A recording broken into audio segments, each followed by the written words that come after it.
In recent years, television personality Mike Rowe has amassed a wildly popular following due to alleged working-class straight talk about topics ranging from the affordability of college to reasserting a culture of pride and craftsmanship and labor. From his 5.2 million Facebook followers to his several cable TV programs, his everyman shtick on its surface can be very appealing. After all, who doesn't love a hard day's work and loathe the detached ivory tower eggheads? But hiding under a superficially appealing everyman shtick is a dangerous ideology, one funded by the Koch brothers and other far-right corporate interests. One specifically tailored to pick off a certain constituency of Home Depot Democrats while pushing political impotence, anti-union narratives, and anti-intellectualism. With a clever combination of working-class affectation and folksy charm, often exploiting real fears about a decline in industrialization, Rowe has cultivated an image that claims to be pro-worker, but primarily exists to line the pockets of their boss. Later in the show, we'll be speaking with Brian Quinby, the co-host of the Street Fight Radio podcast. Basically what he says is just bosses are going to be unfair, and you have to be prepared for that and willing to take it as much as you possibly can to get where you're going. It's not about empowering the people that work the jobs. So for those listeners of ours who may not know this, Mike Rowe was the host of the Discovery Channel's blue-collar working man show Dirty Jobs, where every week he would do some kind of insanely gross or dangerous job and show what people who really put their lives on the line or will do the thing that no one else will do. So it was this very popular show called Dirty Jobs. He has also hosted CNN's Somebody's Gotta Do It.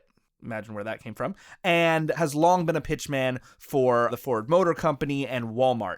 He's the voice of shows like Deadliest Catch, American Chopper, and Wild Pacific. Chances are you've heard him before. I'm Mike Rowe.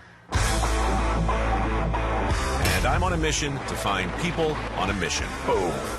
My name's Mike Rowe, and this is my job.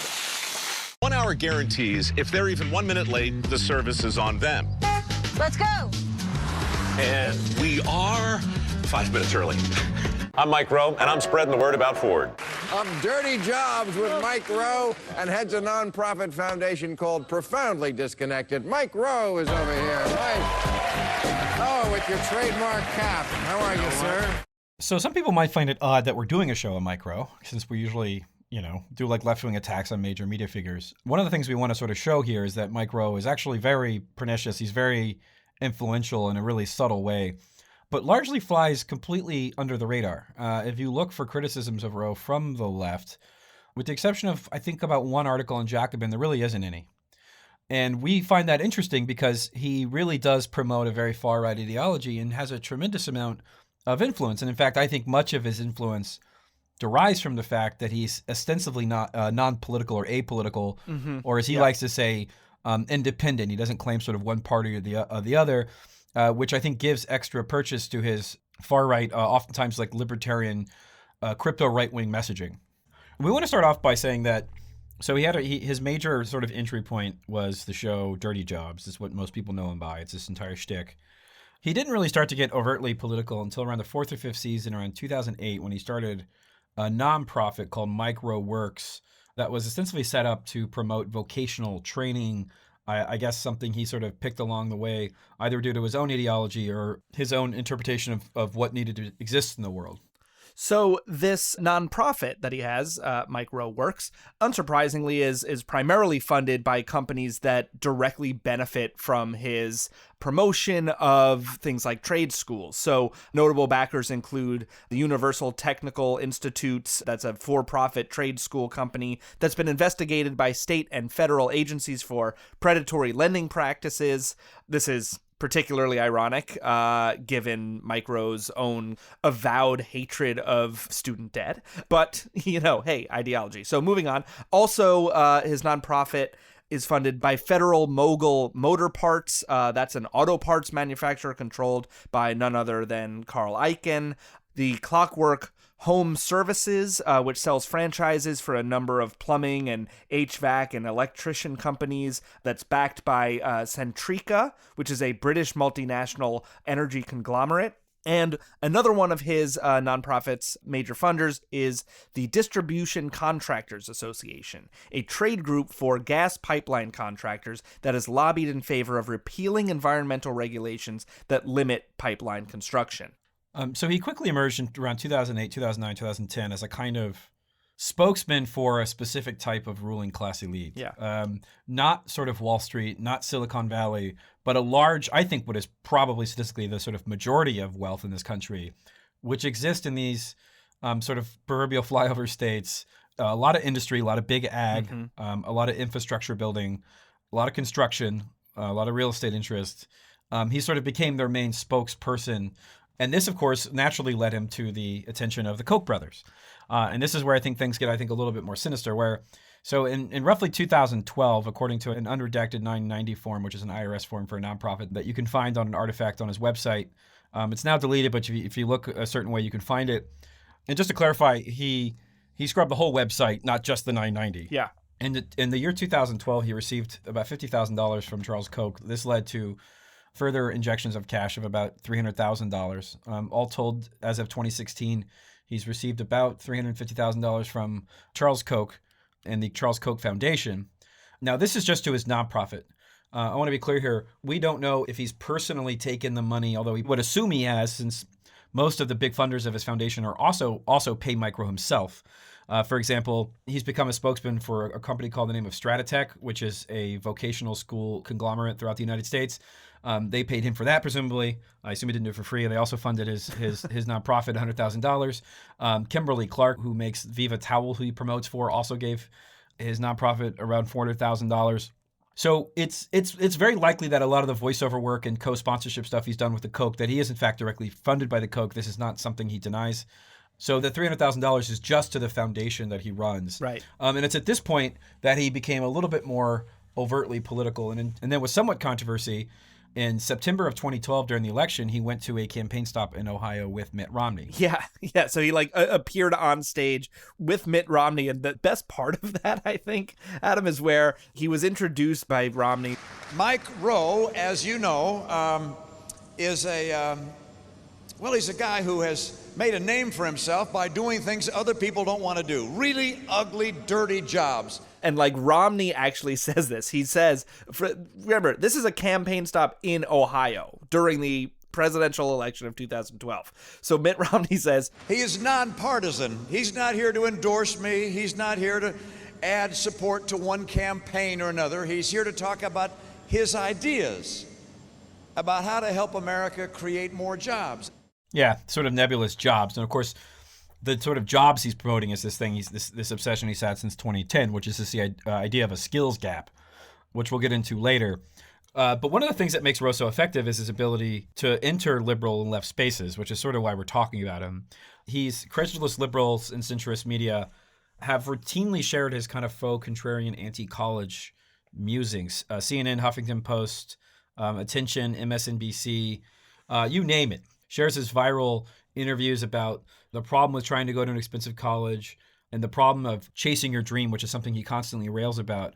And these right-wing talking points seep into sort of mainstream discourse. And again, these are designed to kind of pick off the low information, usually white working or middle-class voter who would otherwise maybe vote Democrat, but buys into his anti-intellectual, anti-union, anti-regulation agitprop. And so it's actually unsurprising that he then winds up being a fixture of right-wing media. He's on Tucker Carlson's show a lot. He is written about in Breitbart.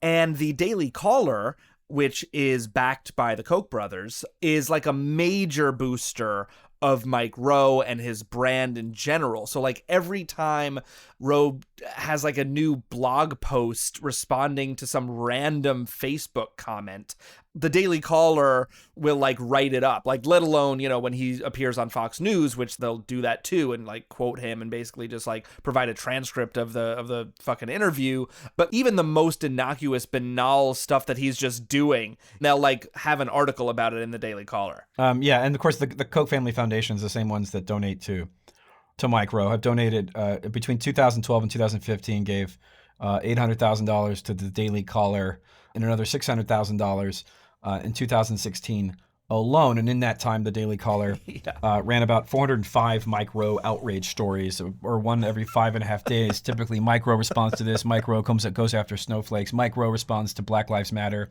So there's this kind of feedback loop of AstroTurf outrage designed to push anti-regulatory, anti-union, anti-black messaging that confused media consumers sort of interpret as being organic, that it's sort of, oh, here's this working class guy, he sounds off, Daily Caller, but they're all backed by the same fucking people. Like, it's they're just playing intramural basketball. Like, it's not like there's no, you know what I mean? There's no sort of organic there. Totally. I mean, it's very Trumpian. It's this right-wing celebrity trope of you're just a common everyman who has worked so hard that you're successful and now you're a celebrity. Like, it never works the other way. It's not like you're a celebrity because you're an entertainer, which is your job.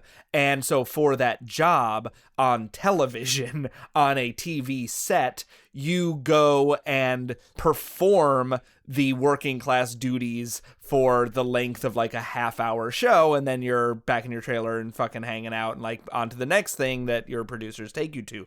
So there's this idea of like, it's both celebrity news when he's written about in the Daily Caller and Breitbart and appears on Fox News. So it's, oh, you all know this guy from TV. But then there's also the shtick of pretending that he is somehow this like down and dirty blue collar working man. And it's important right now to sort of take some time and talk about what the three sort of primary ideological projects of Mike Rowe are. The first one is anti-unionism. He rails against minimum wage. He rails against unions. He does this whole like unions used to have a purpose routine that I'm sure all your right-wing uncles have said because they themselves once belonged to a union. The second ideological project of his is to push this idea of a skills gap. And here's the kind of basic gist of the scam, something that's been disproven about 1 million different times. Even Matt Iglesias disproved the idea of a skills gap in early January of 2019 in Vox. There's a lot of studies that have come out. Basically the gist, and you gotta understand the context with which Rowe's shtick evolved. It evolved after the recession, right? The height of the recession, 2011, 2012, 2013, was this idea that he would go places and they would have all these help wanted signs but couldn't find anyone to fill it, and that we need to therefore fund vocational schools. Everywhere I went on dirty jobs, I mean everywhere, help wanted signs.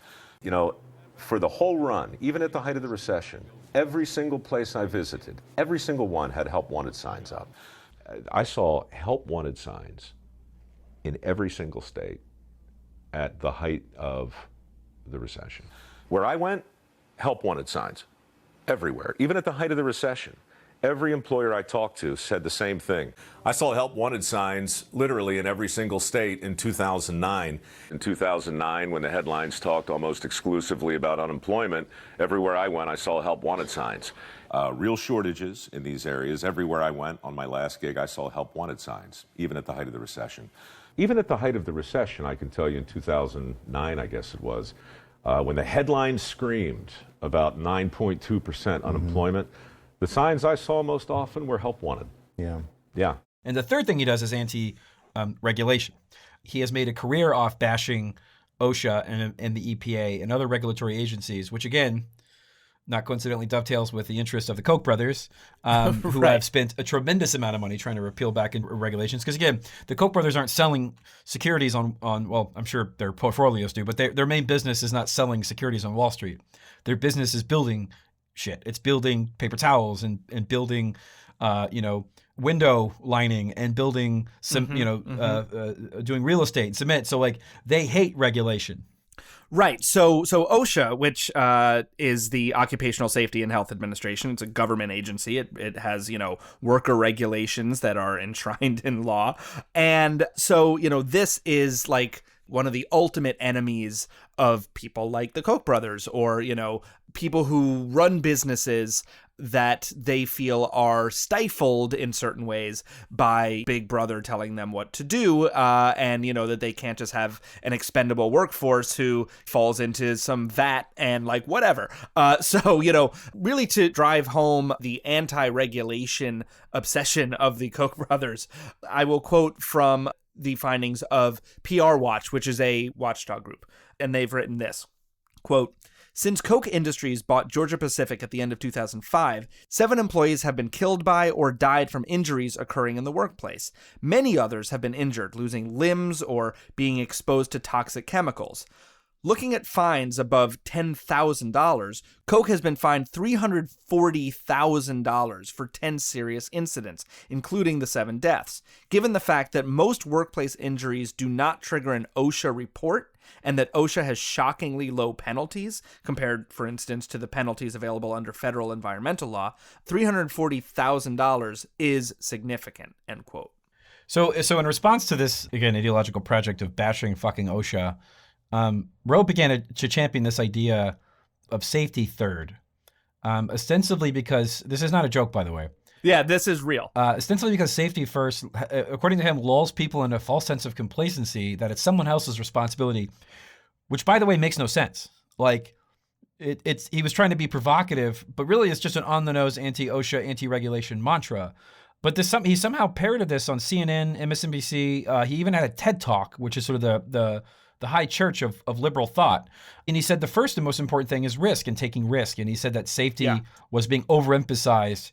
And every single time he takes a potshot at it, he goes after these sort of liberal busybodies at the Humane Society and the EPA. And basically his list of enemies are the list of the Koch brothers, which are government regulators who are there to protect the worker. In one TED Talk in 2009, he tells this totally made up story about why OSHA is bad that we should listen to here. Safety first is, going back to, OSHA and PETA and the Humane Society, what if OSHA got it wrong? This is heresy, what I'm about to say, but what if it's really safety third, right? No, really, what I mean to say is, I value my safety on these crazy jobs as much as the people that I'm working with, but the ones who really get it done, they're not out there talking about safety first. They know that other things come first. The business of doing the work comes first, the business of getting it done. And, I'll never forget, up in the Bering Sea, I was on a crab boat with the Deadliest Catch guys, which I also work on in the first season. We're about 100 miles off the coast of Russia, 50-foot seas, big waves, green water coming over the wheelhouse, right? Most hazardous environment I'd ever seen, and I was back with a guy lashing the pots down. So I'm 40 feet off the deck, which is like looking down at the top of your shoe, and it's doing this in the ocean. Unspeakably dangerous. I scamper down, I go into the wheelhouse, and I say with some level of, incredulity, Captain, OSHA? And he says, OSHA, ocean. And he points out there, but in that moment, what he said next can't be repeated in the lower 48. It can't be repeated on any factory floor or any construction site.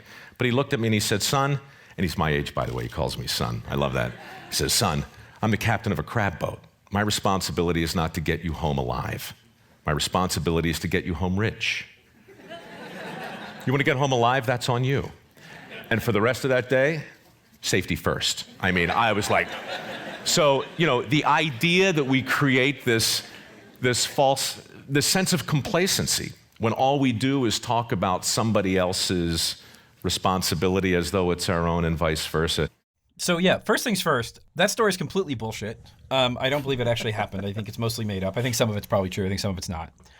The second thing is, the OSHA ocean joke is just fucking dumb. That never happened. It's just not good. That he talks to the boss, and the boss is like, I don't care about safety regulations. And it's like, well, yeah. That's your fucking job. That's right, why that's safety. Not the one, that's why safety that's regulations why they exist. Fucking exist. So assholes like you don't get people killed because you're trying to squeeze every fucking nickel and dime out of everyone because the guy above you is trying to squeeze every nickel and dime out of you. Right. And so on and so forth. That's why you have baseline safety regulations, because the free market can't fucking police itself. The story is actually a love letter to why you need OSHA. It's not a criticism of OSHA. And it's also, this whole safety third bullshit is such pandering exaggeration, because this is the way that Rowe talks about it in a post on his own website when he was setting up a Dirty Jobs episode called Safety Third. And so he says this in this post, Quote, "Safety first is just not true. If safety were really more important than catching crab, we'd have no crab. If safety were really more important than construction, we'd have no buildings. If safety were more important than washing windows, we'd have dirty windows. If safety were really and truly first, we'd all wear helmets and wrap ourselves in bubble pack and drive rubber cars at speeds of 10 miles per hour, assuming we never left the house in the first place, which of course we wouldn't. There are many things that we value above a sense of safety: convenience, speed, efficiency, fast food, sex, roller coasters, motorcycles, rushes of adrenaline, and of course, getting the job done. Certainly, all of these things can be pursued with varying levels of care, and I'm all for taking prudent precautions. But telling me that my safety is more important than my willingness to assume the inherent risk just doesn't follow. Without risk, there is no need for safety. And of course, there is always risk. Risk is everywhere. It can be understood and managed, but never eliminated. Risk is first, and getting the job done is second." I'm getting angry listening to this. No one ever said that. That's not a safety first meant right. there. You never did anything. It's a complete straw man. This is typical right-wing sophistry, like ad absurdum, sort of bashing something that no one ever suggested, to sort of posture and be like a tough realist guy. I mean, this is total like. If safety's first, Adam, then what about breathing? What about your heart? We should make there's not strychnine in our meat. What's next? We just fucking wrap ourselves in bubble wrap and fucking jerk off? I mean, it's just pure bullshit. Like, it is such horseshit. And so he does this all the time. One of the things he talks about, this is I think the thing he got the most traction on in sort of bipartisan media, was this idea of a skills gap. That the general theory is that there's all these important vocational jobs, plumber, construction, so forth, or sort of skilled vocational, which in his world is the height of all jobs. Of course, he doesn't do them. He doesn't do that. Except when he's acting. And this is something the Koch brothers have also been pushing a lot. And a lot of these other sort of Koch-aligned industry types, again, big ag industry, that there's this myth that there's a dearth of people who can do these jobs. Mm-hmm. Now, you may have noticed this moral panic that also was around when Teach for America came. Teach for America is a Brady Foundation, Walton Foundation funded organization that basically pushed the message in the 90s and when a lot of people bought. That there was not enough school teachers in urban areas, in black areas, and that they needed to hire that was the problem. Right. That they needed to hire white do-goodies to go into these areas, to go into inner cities and teach black kids at schools because there wasn't enough qualified teachers. Now, of course, there was a lot of qualified teachers. What there wasn't qualified non-union teachers.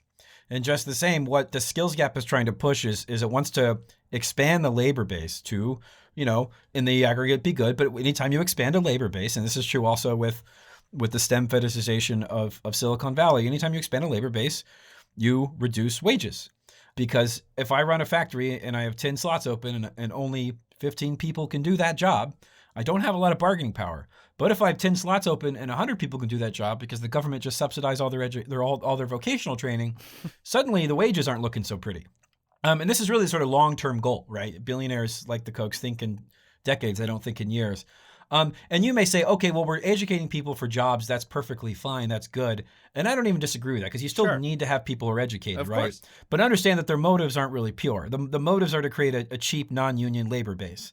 And this is, again, really why you don't want them to study liberal arts. And one of the things that Mike Rowe constantly rails about when he promotes vocational training is that not everybody needs to go to a 4-year liberal arts college. And he does so in a really snide and anti-intellectual way. I get a lot of heat because I take a position about education that a lot of people misinterpret to mean don't go to college. And I would never say don't go to college unless you can't afford it or if you're not sure why you're going. There's been a push in this country for the last 40 years or so, this suggestion that a 4-year degree is the best path for the most people. I don't believe that's true. On my last gig, I met a lot of people who didn't go to college, who were in fact very smart and very driven and very talented and who prospered. But they were also educated, just not in the traditional way. So I think what's really important today is to make sure that you talk about the value of a skilled trade in the same way that you talk about the value of academic success. And so, yeah, again, The thrust of this is that liberal arts is for the rich people, and poetry and Marx and art and film, that's for the rich people. The poor don't have time for that. And it's done in this kind of faux practical way. And it's deeply, deeply, deeply cynical, and it's deeply dangerous to how people perceive education, which is not a linear thing. It's not supposed to be you study for X and then you only go do X. That's not really what education is supposed to be. And I know that because we have things called middle schools and high schools. Right. It's not just like carpentry training schools. Yeah. And so there's the seething anti-intellectualism that stems from a right-wing ideology that the Kochs have been pushing for years. This is why the Kochs spend so much money on things like campus reform, where they watch, every single person, every obscure Oberlin undergrad for some minor political correctness excessive, right? I love that you always use Oberlin. That's right. You take it personally.